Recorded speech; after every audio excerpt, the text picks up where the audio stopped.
During the month of May of 2015, Oklahoma experienced what experts have called an unprecedented rain event.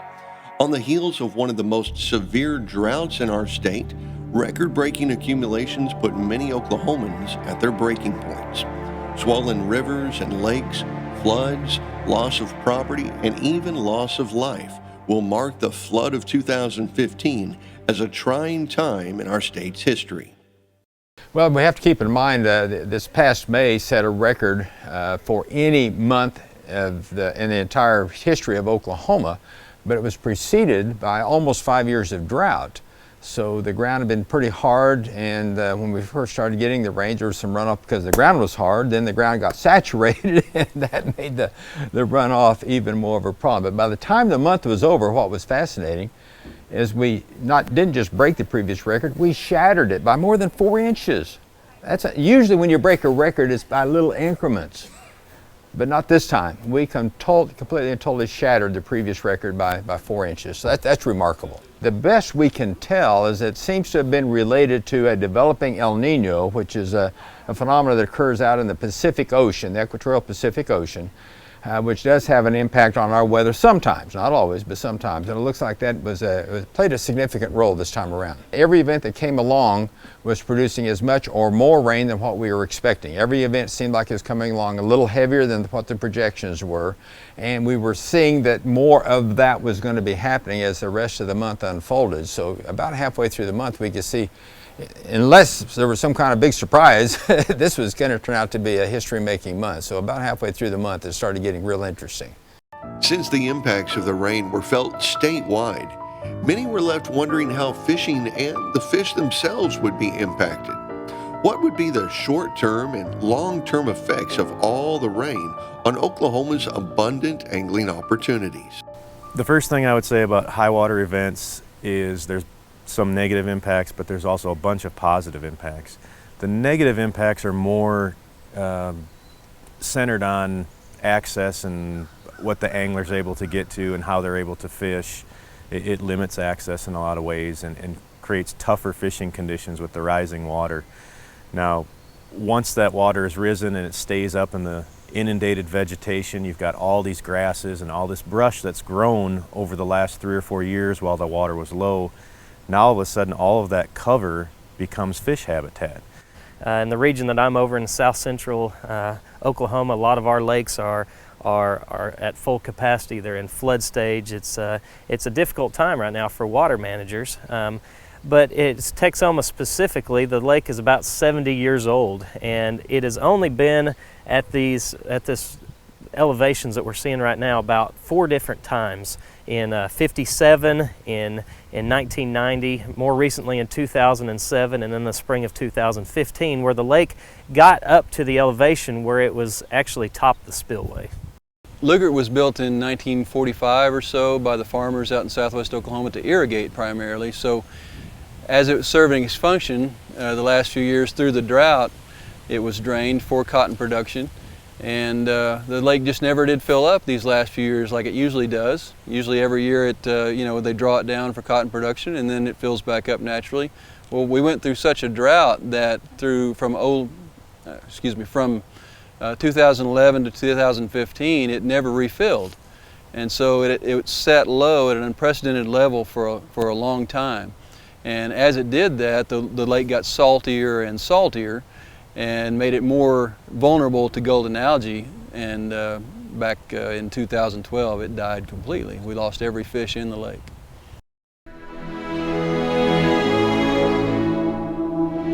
I would have never dreamed that it would fill up that quickly, but it was a record-setting month for rainfall in May. So people asked through the years, through the drought, how long it would take to fill those lakes back up, and I said, well, one good long period of rain, we could do it. And sure enough, just about 2 weeks worth of rain in May, and it was full again. Even though fishing access over most of the state was limited because of high waters, the area that was hit hardest with structure damage would have to be the lower Mountain Fork River below Broken Bow Lake.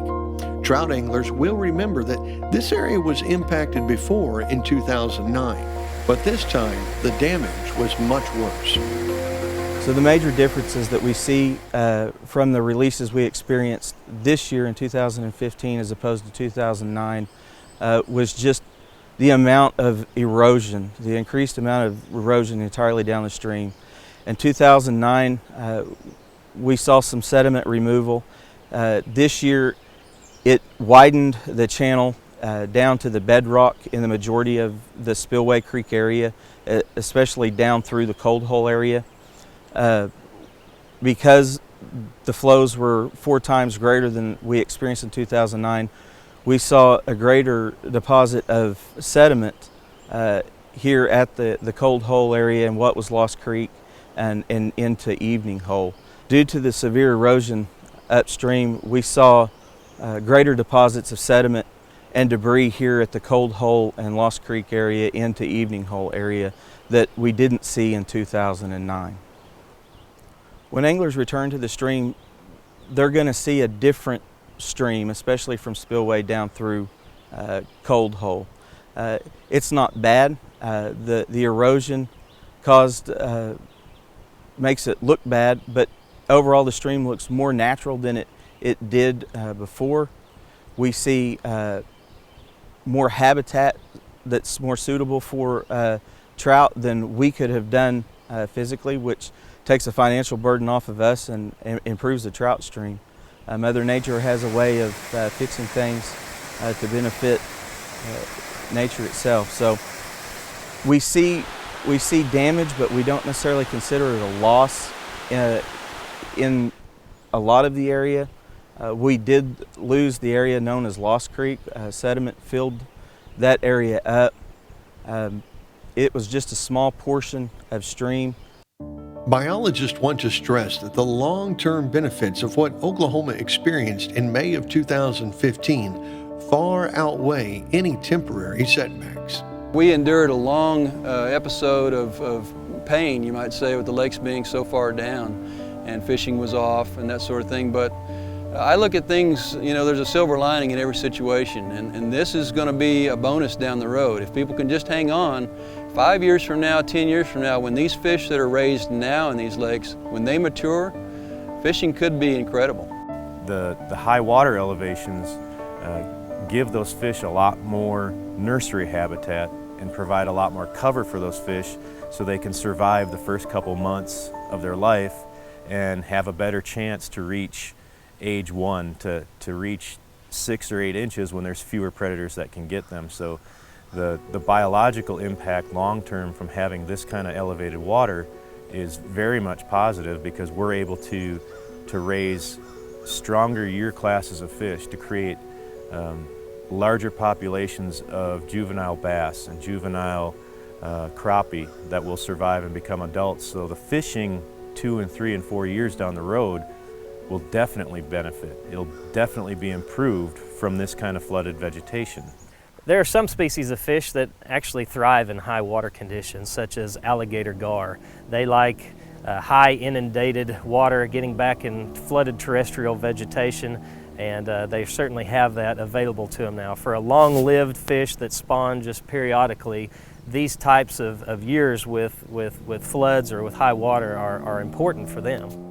What we want anglers to know is that the trout stream is going to be different when they get here, and don't look at it as, oh my gosh, it's all gone. Look at it as a new stream. A lot of our anglers, I think, will be impressed with how more natural it looks and how more natural it fishes.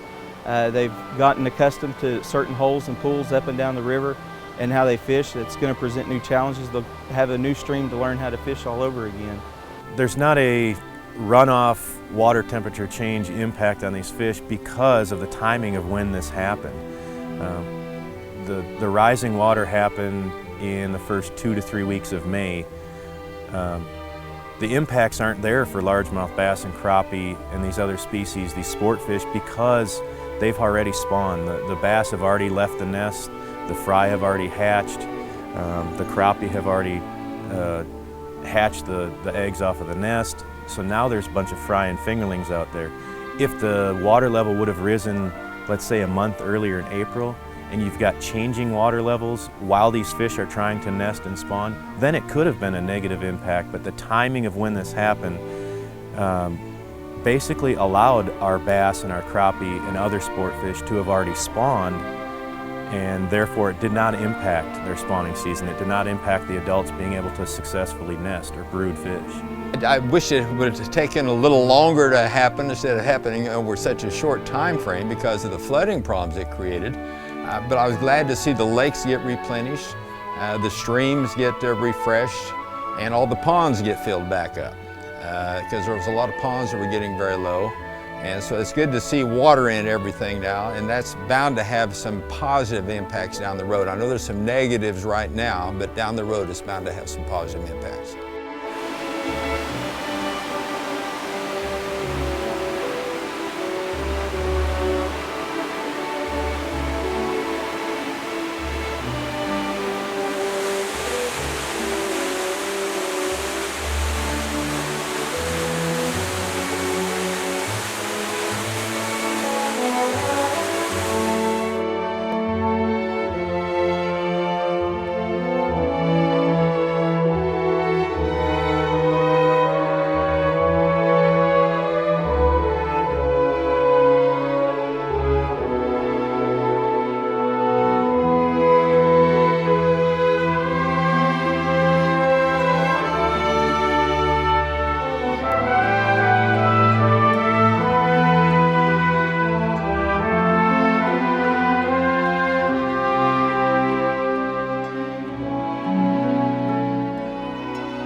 Well, certainly the water's affected more than fish, and to talk about how the high waters in Oklahoma have affected wildlife, I've got Jerry Shaw with me now. Jerry, there certainly was some impact on some wildlife species as well. Oh, absolutely. You know, it's good and bad, Todd. You know, some of the bad is that we probably had some nests destroyed from ground nesting birds. There could be some turkey poults that were affected by the high water. Good news is in terms of whitetail deer, you know, their fawning date is just now here. So during the highest of the water, they weren't on the ground yet, so it shouldn't be a major impact there. The good news in all of this is that we're going to have just a big flush of new green growth come up at a time when it's vitally important. And also for a lot of these ground nesting birds, for the first few weeks of their life, insects are a major portion of their diet. So with these waters coming up, we're also going to have a big flush of new insect hatches as well. So the birds that were able to pull off a successful nest, or even birds that had a nest destroyed that re-nested, which is pretty common, those birds, once they hatch, those chicks are going to have a pretty good source of protein and then hopefully fledge and be recruited into the population pretty quickly. That's great. So things like quail hunters shouldn't be too terribly concerned if we have a little bit of a slow year this fall. Absolutely. We'll probably see some nest impact this year. The breeding season was going on during the high water, so that probably disrupted some of the breeding. Those birds will now nest a little bit later, and that will push the hatching further into the summer, which could lead to a little bit of a problem, but it shouldn't be that big of a factor. Well, just like our fisheries biologists have mentioned as well, there is a silver lining to all this high water. And when it comes to wildlife, that means there will be plenty of great habitat. Hey, when we come back, we're going to be talking timber management right after this week's Outdoor News Report.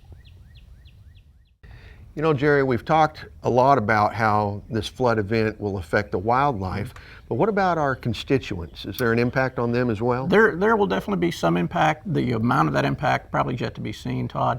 A lot of the roads and a lot of the infrastructure on our wildlife management areas have been impacted. A lot of these management areas are Corps of Engineer property that borders our major reservoirs. So as that water comes up, it definitely has an impact. Roads, access points, fences might be down. And also we're going to lose some of our revenue from sharecropper agreements that simply weren't able to make a crop this year. So there will be some human impacts as well, but there'll still be ways to get into these WMAs, and there's still going to be plenty of good hunting to be had. And we'll eventually get to all those issues and Absolutely. address them all. It's just if we can get things to dry out enough that we can get some equipment in there, we'll get to working on it. Good deal. You know, we've been talking about WMAs, and one of the things that we are very proud of are the different ways that we showcased management practices. And we're going to be now talking with a couple of our biologists about a timber management technique called hack and squirt.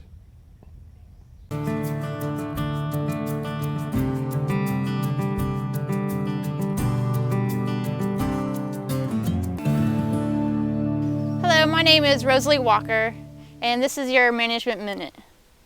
We're in Cookson Wildlife Management Area in northeast Oklahoma with Kurt Allen, the area wildlife biologist. And we're going to talk about a relatively simple and cost-effective timber management technique known as hack and squirt. So Kurt, you've done a lot of work on Cookson. Can you tell us a little bit about your timber management on the area? Sure. Yeah, it's been estimated that here on Cookson, approximately 80% or better of our habitat is closed canopy forest. And that really doesn't allow any sunlight to penetrate to the forest floor and allow grasses and forbs to grow for wildlife to utilize. So one of our management practices is to try and selectively thin some of the timber stands, either by creating timber openings through food plots or fields, or sometimes just by timber thinning by herbicide application. Okay, so by creating the openings and by selectively thinning these areas, you get a lot of the habitat, like the grasses and stuff. Is that mainly what you're looking for? Yes, yeah. So we're looking for better forage for our wildlife out here, including white-tailed deer, eastern wild turkey, and a host of other wildlife benefits from it. So why did you choose the hack and squirt technique as compared to another timber thinning technique such as aerial spraying? Okay, hack and squirt is very, very selective. You can write up your management plan and specifically state what species of trees you want to target and even what size class of trees you want to target, and then go in and remove those. And that allows you to work with area biologists, either through NRCS or the County Conservation or the Department of Wildlife, and they can really key you in on what species are good for wildlife and should be kept, and then what species don't have as much benefit and could be removed to go ahead and get that canopy opened up. So Kurt, you mentioned size class a little earlier. Is there a certain size you're looking for in the tree when you're doing the hack and squirt? When we did our treatments out here, we had 2 different size classes in a few different units. In a few units, we treated size 3 to 10 inch DBH, that's diameter at breast height. So the diameter of your tree right here. And then in other units, we treated 3 to 12, and I determined that based on some information that I had gathered from OSU Extension Services. Is there a certain time of year that you want to do the hack and squirt technique? Yes, summer seems to be the best time, growing season. You don't want to do it during spring when the sap is flowing really heavily. That can push your chemical back out. But usually any time during the summer all the way up till November 1st or so is a good time to do it. So Rosalie, here's a perfect candidate for the hack and squirt treatment. So why would you pick this specific tree? Well, if you look around here on the ground, there's not a whole lot of ground cover, and the canopy is pretty full here, so this area could benefit from daylighting. All right. So if you want to take a step back, put our safety glasses on here, I'll demonstrate how the technique works. So first off, have a good hatchet. Make sure you've got your safety equipment on, eyeglasses, and doesn't hurt to have some protective chaps, protective gloves. And we have a hatchet and a spray bottle full of herbicide. We've put a dye in so that we're able to see what we've treated. And basically you just hack into the tree, make a little cup, put a squirt of herbicide in, and pull your hatchet out. All right. Seems pretty easy. Yes, it is. And consult your chemical label for exactly how much you need. A lot of the chemicals give you so many cuts per DBH inch of tree. So that's how it's done. And if you want to come on over here, we can take a look at an area that was treated last year. All right, sounds great. Okay.